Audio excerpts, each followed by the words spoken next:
So today's novel is No Longer at Ease, which is the second published novel by Chinua Achebe, although um, some lists have this as the third book in his African trilogy, but I'm reading him in publishing order because it just makes more sense to me.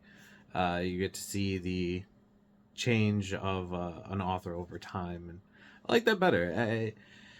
It's considered the third in the trilogy by some people, however, because it takes place temporally the latest of the three books. Things Fall Apart takes place in the 1880s, Arrow of God in the 1920s, and this one takes place in the 1950s, which makes this a contemporary novel, or at least contemporary for when it was published. And because of that, I think it is the most interesting of the three. I think it has the most to say to a modern audience about contemporary issues, um, like education, like feeling isolated from your community, um, relationship issues, that sort of thing. And I think that makes it a more interesting book, although I don't think it would be as powerful without the other three, or without the other two, rather, I should say.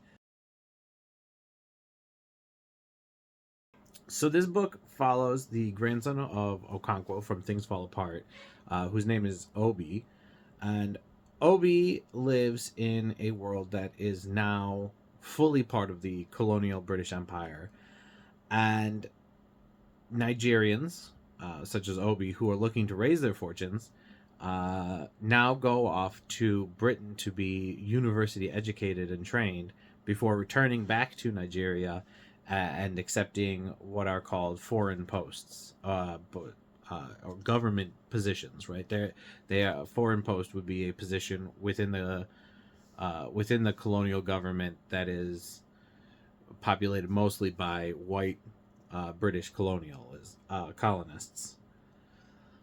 Um, in doing so, Obi falls in with a woman named Clara, and who is also British educated and is a nurse, and they become engaged to be married when she reveals that she is an Uso.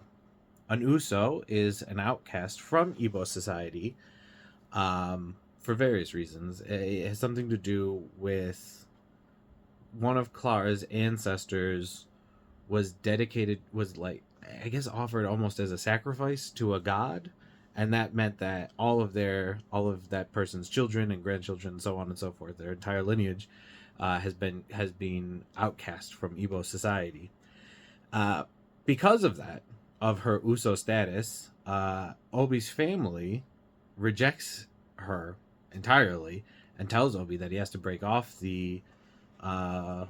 off the engagement, despite them being ostensibly devout Christians, which Obi does.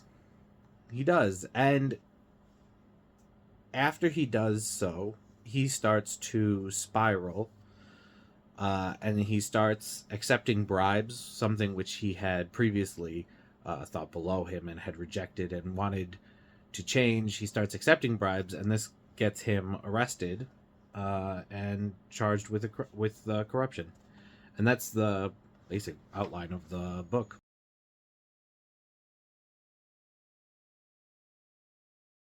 So, a prevailing theme in the African trilogy is the idea of change and the ability of the characters to accept or fail to accept that change happening with them. For Okonkwo in Things Fall Apart, it was the change from him being a successful man because he was a good farmer and a good warrior to him needing to accept the new reality that was colonialism. But for Obi, Obi lives in a completely colonized Nigeria, as I said, and so he has never lived in that pre-colonial tribal society. For him, the problem exists in that he has changed but Nigeria hasn't changed with him, and so he has that issue, and we can see that in the inscription at the beginning. Um, Achebe included a quote from T.S. Eliot, his poem "The Journey of the Magi," saying, "We return to our places, these kingdoms, but no longer at ease here in the old dispensation. With an alien people clutching their gods, I should be glad of another death." And we see here that the Magi, who are the Magi who gave Christ the three gifts, the three wise men, who traveled to see Christ when he was born, and in doing so saw the change in the world and had changed in themselves because they acknowledged, the Christian God. But in returning to their old homes, were no longer capable of living in that pagan world anymore. And this is what happens to Obi. He goes off, gets his university education, gets his job, gets his car, gets his apartment in a white neighborhood, and now he is exiled himself from his own people. But not only is he separate from his own people, he is separate from the white ruling class within Nigeria still. And we see this in one episode that takes place in a white country club. When two whites are discussing why someone like Obi would take a bribe, one of them says, quote, "I can," said Mr. Green simply. "What I can't understand is why people like you," i.e. the other white person, "refuse to face facts." Mr. Green was famous for speaking his mind. He wiped his red face with the white towel on his neck. The African is corrupt through and through. The British councilman looked about him furtively, more from instinct than necessity, for although the club was now open to them technically, few Africans went to it. On this particular occasion, there was none, except, of course, the stewards, who were served unobtrusively. It was quite possible to go in, drink, sign a check, talk to friends, and leave again without noticing these stewards in their white uniforms. If everything went right, you did not see them. "They are all corrupt," repeated Mr. Green. "I'm all for equality and all that. I, for one, would hate to live in South Africa, but equality won't alter facts." In that quote, you see the feelings of the white colonists towards their African neighbors, which, as I said in the last video, is one of paternalism. It is the idea that Africans are incapable of taking care of themselves, and therefore they need the British imperial government to take care of them for them. However, at the same time, they don't want to do it, right? They feel that they have to do it, but they are too lazy to want to do it. And so we have this situation where they both kind of want to be in charge, but also don't really want to be in charge. But because of that racism, that level of paternalism, that idea that Africans are incapable of taking care of themselves, you see that Obi, because he is African, will never be accepted within the white society, within that white ruling class society. But nor is he accepted within the Nigerian society, because he has been educated, because he speaks proper British grammar, because he throws in references to Greek mythology, because he drives a car, his own car, because he has an apartment building not with other Nigerians. He has completely separated himself and become this third thing. You can see, you can kind of see this come to fruition in a scene in which he's taking a bus to Umuofia, his hometown, which is too far for him to drive. And the bus is pulled over by two police officers who intimate that they expect a bribe from the bus driver. And Obi stands up and stares down the police officers until they're too ashamed to take the bribe.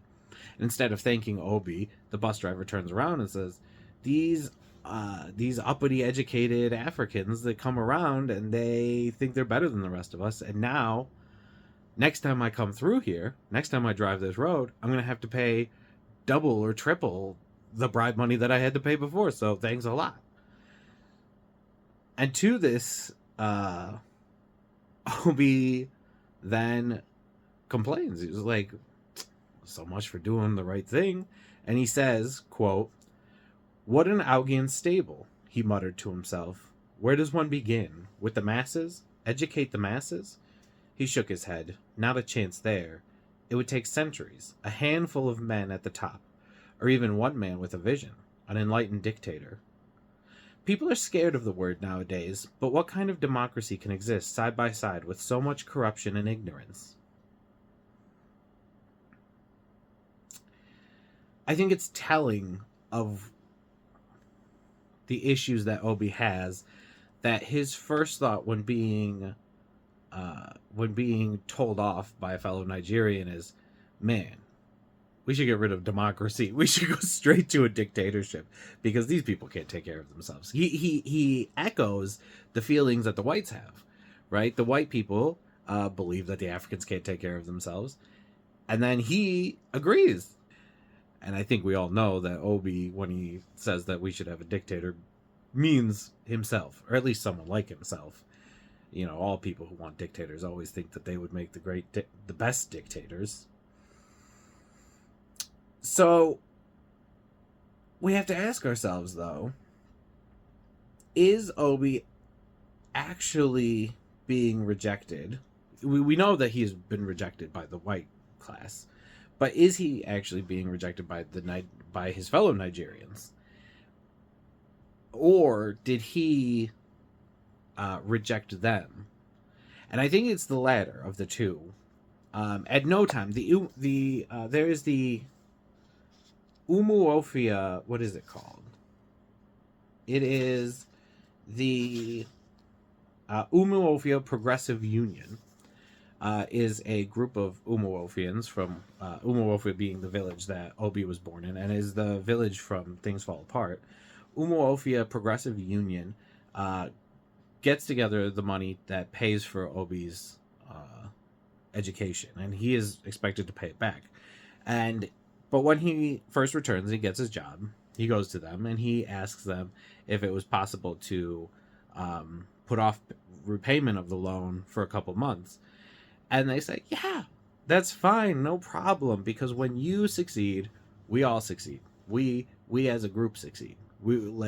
Their goal in the Umuofia Progressive Union is to have as many Umuofians succeed as possible. But then they say, we hear that you're hanging out, that you've been dating a woman named Clara. And Clara is, as I said earlier, an Uso. And before they can even get out the idea that he should rethink this, Obi erupts on them and tells them to mind their own business. And he says, never mind, I'll start paying back immediately because I don't want anything to do with you people. Now, obviously, looking from our perspective, our modern perspective, we would say that Obi is, he has a point. They shouldn't, these Umuofians shouldn't be dictating to him whom he can or cannot be engaged with. And we know that the idea of an Uso altogether is a silly concept. But it is worth thinking that in the traditional ideas of the Igbo of Nigeria, you should pay attention to what your neighbors think. They're the ones, after all, who helped you. You're helping them. It's a much more close-knit society, and therefore their opinions, while you might dislike them, while you might disagree with them, you do have to take them into account still, and you should. And it is, I think, even more important to note that they don't tell him to mind his own business. They don't tell him that he has to stop seeing Clara. They simply recommend, be like, hey, maybe you should really think about that before you do it. They're not even saying that he has to stop it. They don't. And later on in the novel, they even say, we're sorry for interfering with your business. And he still tells them to mind to bug off. Right? He still ignores them completely, even after they apologize. Even after they say, you're right, it's your business. We apologize. He still tells them to go. And I think that's indicative of Obi's problem, right? Obi has created for himself his own isolation, and it's probably true for most people who become isolated, is that they made their isolation what it is, right? Obi, uh, in attempting to become one with the white colonial government, which is never going to accept him, has rejected his Nigerian society, and therefore is struggling with a problem that he himself made, which, as I mentioned in the Things Fall Apart video, is very in line with Greek tragedy. The hero is a tragic figure because they create their own problem, and they cannot get out of that problem because of who they are. Obi is who he is, and Obi creates this problem because of who he is, and because of who he is, he fails to live up to that. He fails to succeed in overcoming that problem, because the problem isn't within Nigerian society; it's within himself.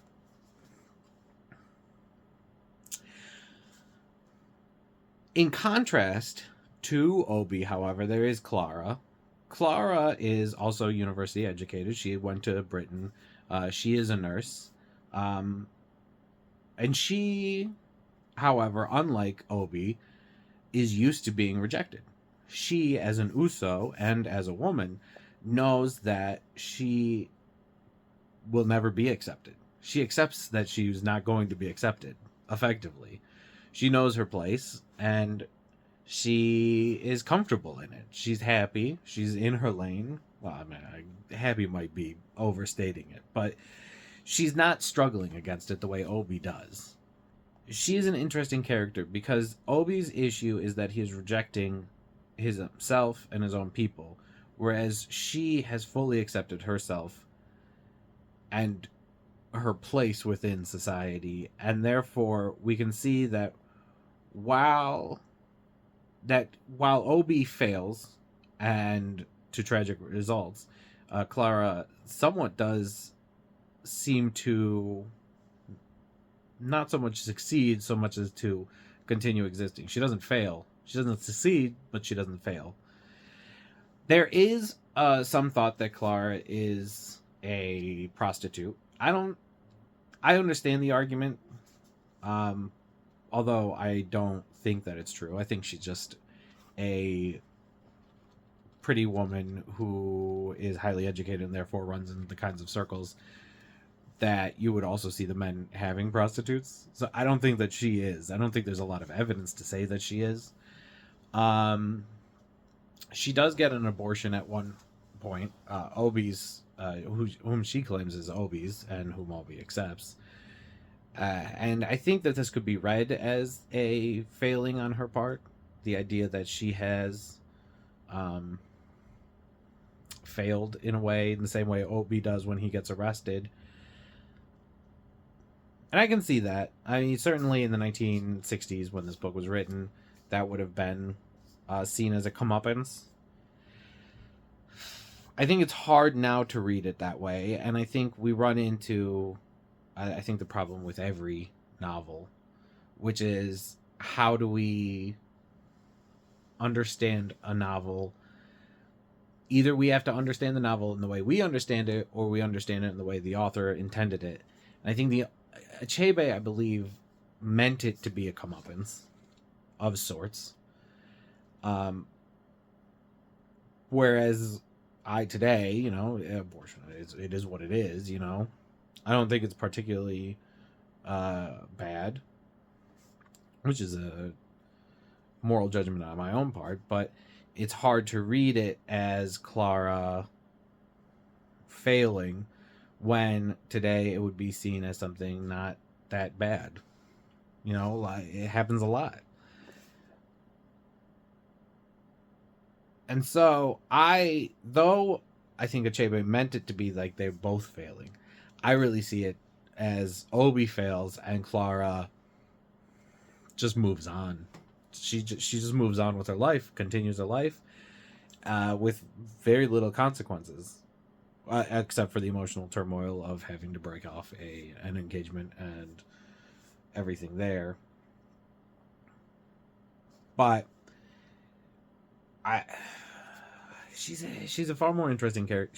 I wouldn't say she's more interesting. She is a less understood character, both from a narrative point of view, because she takes place because the book isn't from her point of view, and from I didn't really ever see anybody talking about her too much, except to say that she was yet another symptom of Obi's the corruption within Nigerian society, which again I don't think that's a good reading of her. I don't think that she is a corruption. I think that she is, if anything, a victim of the failings of Nigeria, in much the same way that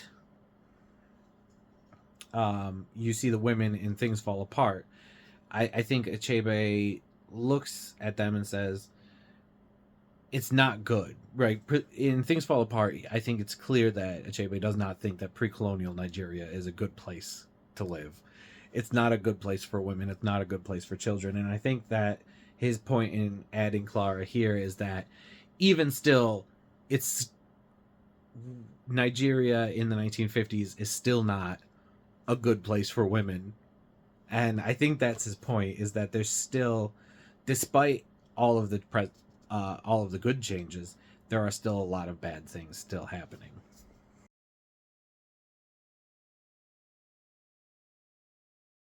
I did want to make mention of one scene in particular in the book, as since it is so since it is about Things Fall Apart, and it is about the uh, generational trauma, the generational change from Things Fall Apart, from Okonkwo to Obi in No Longer at Ease.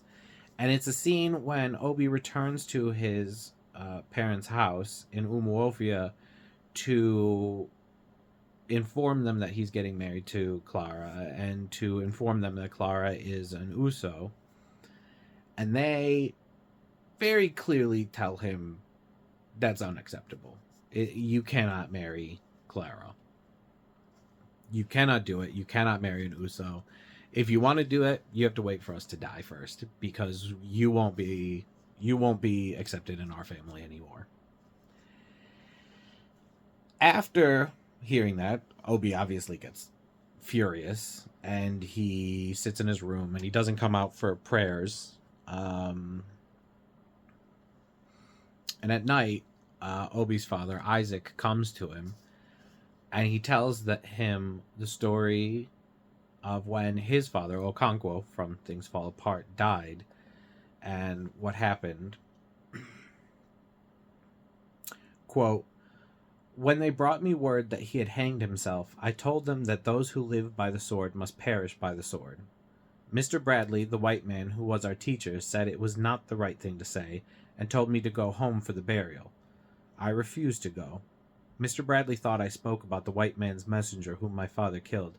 He did not know I spoke about Ikemefuna, with whom I grew up in my mother's hut until the day came when my father killed him with his own hands." He paused to collect his thoughts, and turned in his chair and faced the bed on which Obi lay. "I tell you all this so that you may know that it was what it was in those days to become a Christian. I left my father's house, and he placed a curse on me. I went through fire to become a Christian. Because I suffered, I understand Christianity more than you will ever do.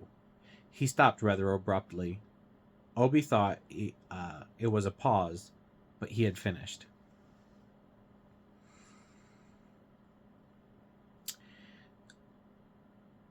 Isaac never explains what he meant in telling Obi this story. He never says it. It's never explained in the novel either. The chapter ends at that point. Um, and so the reader and Obi are left to wonder, what is the point of the story? Why did Isaac tell it? And I think you could read it as a story about self-aggrandizing himself, right? Like, oh, look how great I am. I'm a Christian. You don't get it. You know, kind of the way Okonkwo would, which is kids these days, they don't know nothing. They're just a disappointment. And that is wrong. I think it's a very easy way to understand it, but it is wrong.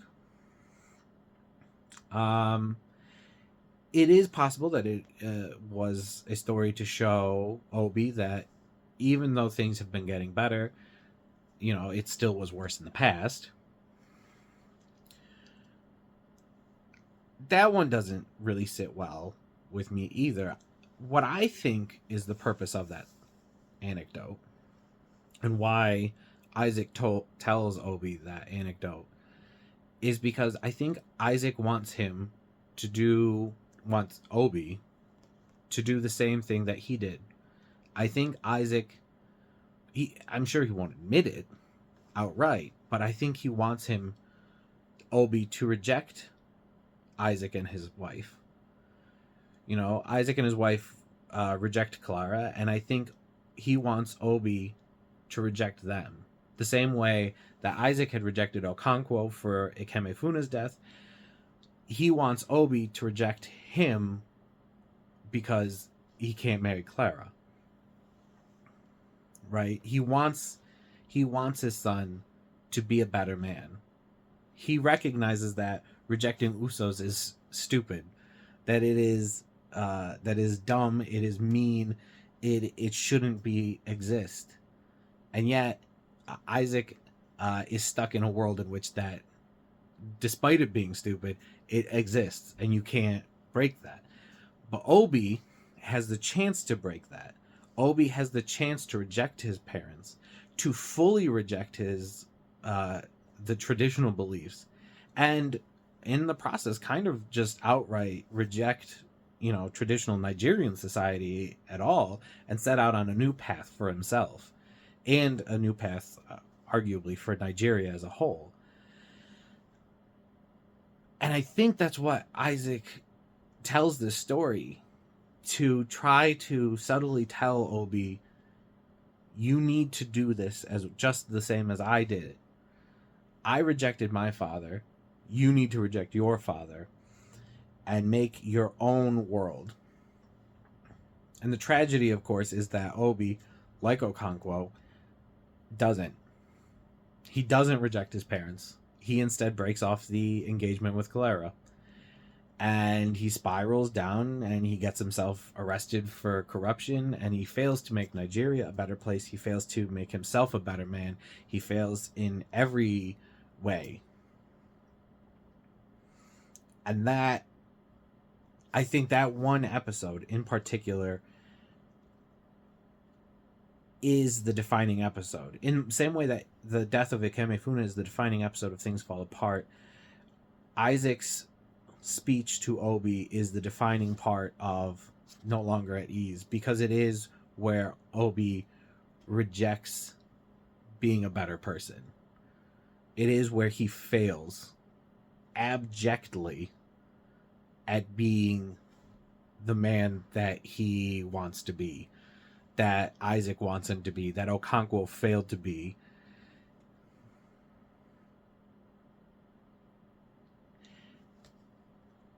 And in doing so, obviously, he makes his world a worse place.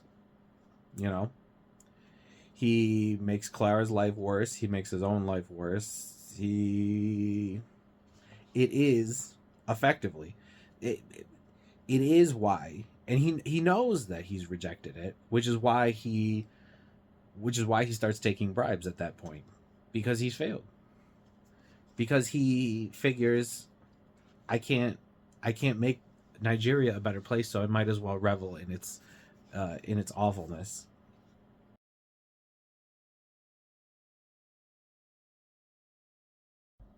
So as I said at the beginning, I think that this is a more interesting book than Things Fall Apart. Things Fall Apart I enjoyed more. I admit that. I thought it was a more entertaining book to read, but I did like this book better. And I thought Ovi was a more interesting character. I thought the satire was more poignant. I thought the discussions on colonialism and the effects of colonialism were more interesting, and it had more to do with our lived experience as modern people. Even again, I'm not obviously not Nigerian, but nor living in the 1950s, but even still, I thought it was more relatable, you know. And so I do think it's worth reading. It's so good. I mean, these books are, and this book is less than 200 pages. So if you've read Things Fall Apart, I think you should absolutely read No Longer at Ease as well. Um, and I hope you do. The next book will be the final book that I own by Chinua Achebe, although I can't find my copy of it right now. It's Arrow of God. So we're going back in time, and we're going to continue talking about post-colonialism. How fun.